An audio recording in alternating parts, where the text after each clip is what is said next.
Tajuruumil oli esitatud sellel aastal väga mitu tööd ja need tööd kõik olid tugevad ja seda kõike žürii vaatas ja leidis, et sellel aastal on Tajuruum see, keda tuleb tunnustada nende väga hea ja hea kvaliteediga maastikuarhitektuuri tegemise eest.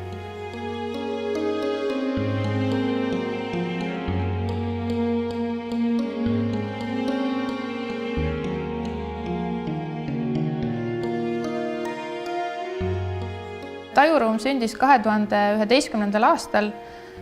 Me tegelikult oleme kõik kursusekaaslased, see Tajuruumi tuumik nii-öelda ja siis tekkis meil idee, et me tahaks teha Eestis maastikuarhitektuuri selliselt, nagu meie kujutame ette, et on hea ruum ja siis tundus, et see kõige õigem väljund on hakata ikkagi ise seda asja ajama.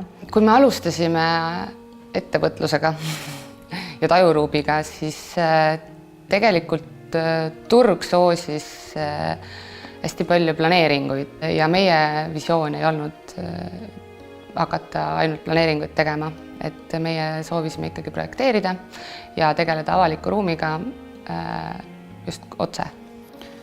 Minu jaoks kõige põnevamad projektid on sellised, mis kutsuvad just selle välisruumi programmi üle mõtlema, kus ongi palju lahtisi otsi, kellele ja mida üldse tuleks pakkuda. Eriti veel praegu, kus me näeme aina rohkem inimesi ka tubaseks jäämas, siis peaks need meelitama see välisruum. Eelmise aasta projektidest ise tooksin välja näiteks Naerumaa lasteaia Tartu kesklinnas. Naerumaal on selgelt jäetud võimalus linnalastel tulla ja mängida, nii väiksematel lastel kui siis on seal loodud ka võimalus rullatajatel ja lauatennist mängida. Ja mis me nagu leidsime, et oli huvitav, et ka autode parkimine selle lasteaia ees, see kuidagi üldse ei seganud seda keskkonda, ta sulandus sinna. Detailplaneering nägi siia maja ette üsna suure parkimisala ja selle me tegime umbes poole väiksemaks, viisime osad parkimiskohad tänava äärde. Sellega võitsime siis üldse oluliselt ruumi maja ette juurde, et siia siis sellist mänguala kujundada.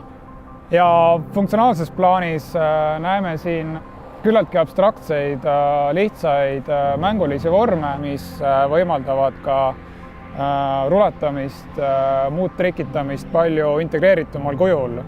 Ehk et ka seda me ei peaks võib-olla pakkuma vaid eraldi ette nähtud skateparkides, vaid rulatatamist, üldse sellist noorte eneseliigutamist peaks nägema linnaruumis integreeritumana. Selline sulandumine ruumi ja võib-olla selle piiri mitte tajumine, kui sa seal keskkonnas liigud, et see ei ole see, et sa astud justkui üle projektala piiri, vaid et see laieneb kuidagi linnaruumi. Ja siis seesama kaasamine, et mõeldakse erinevatele inimestele, püütakse neid siis ka hõlmata sellesse, mida nad toimetavad ja teevad, et see kindlasti on nende nägu. Avalikus ruumis sa pead mõtlema erinevate liiklusvahendite peale, sa pead mõtlema erinevate inimeste peale, neljajalgsete peale, putukate peale, taimede peale, et sa saad selle kogu terviku lihtsalt ühes ruumis. Välisruumis ollakse tihti harjutud asju teineteisest eraldama. Siin nurgas mängivad lapsed, seal kuskil taga on vanurid. Joodikutega ei tohiks üldse tegeleda ja nii edasi. Praegune väljakutse ongi need asju omavahel võimalikult siduda.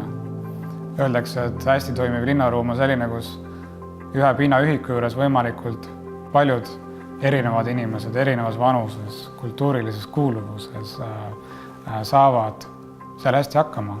Ei ole sellist välistamist või kellegi kuhugi lükkamist. ja ilmselt see ongi üks suurimaid väljakutseid.